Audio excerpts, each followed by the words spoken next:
Hello, Partners and Advisory Board. It's Walter Stovall here. And I just wanted to go over my recommendation for our new headquarters. And I'm actually going to be recommending Toronto, Ontario, Canada.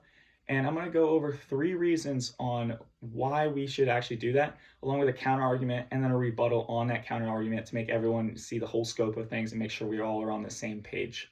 So first off, we're going to start with the first critical factor, and that's actually going to be the massive tech workforce that is provided in Toronto.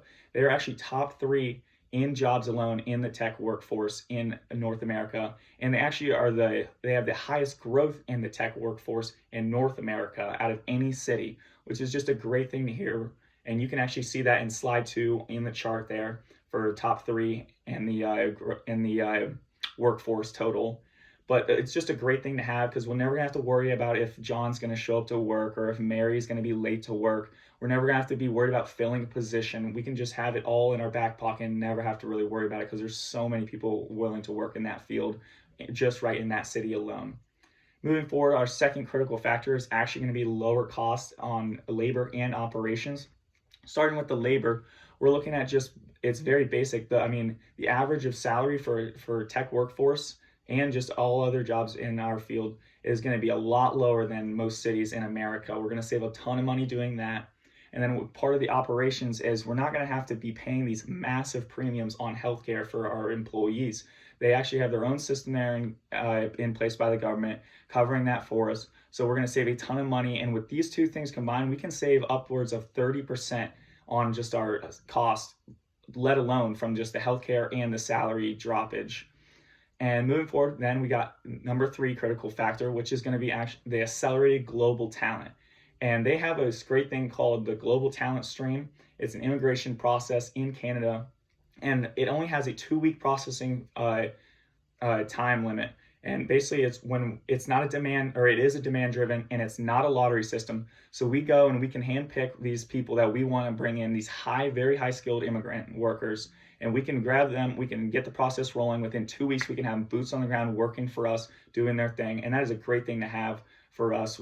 Just like I said before, just not having to worry about finding new workers. We can always have access to workers right there in Toronto, or we can go find an immigrant coming in that is hungry and ready to work and highly skilled, and that's just a wonderful thing to see. And a counter argument though to all of this is, and it's not that big, but it could create some problems, is the actual massive traffic congestion in Toronto. So the thing is, they rank actually the highest in North America for traffic congestion in the city, and that could create major problems with time constraints with getting point A to point B, getting our workers to work if they're late or not. It's just, and that could lose us money in general, time and money, which is two important things. But Toronto is actually working on, it's called the Orion Expressway, and it's basically a massive railway going all over the greater area of Toronto, and it's supposed to be very quick and efficient. I believe it's around $16 billion the government is investing into this, which they obviously see this traffic congestion as a major problem, so they are taking it like the bull by the horns and getting this stuff done. So in the near future, we'll have some short-term hurt, but in the long term, we're going to be just fine. Our workers will be getting to work. We'll be able to access workers, not just real close. We'll be able to pull workers from areas on the outskirts that are, maybe it's too expensive in the housing right next to our deep in Toronto. So they're on their outskirts. They'll hop on the train and just come right over real quick. Save us time, save us money. It's great things for everyone. And just to go back all over that, like I said, the 3 critical factors, we're looking at the accelerated global talent, and then the lower cost for labor and operations with the healthcare, and there's the lower salary, and then the tech workforce, the massive tech workforce, and the growth of it alone. But yep, that's everything I have for today, guys, and I appreciate you guys listening, and I hope everyone has a wonderful day. Thank you.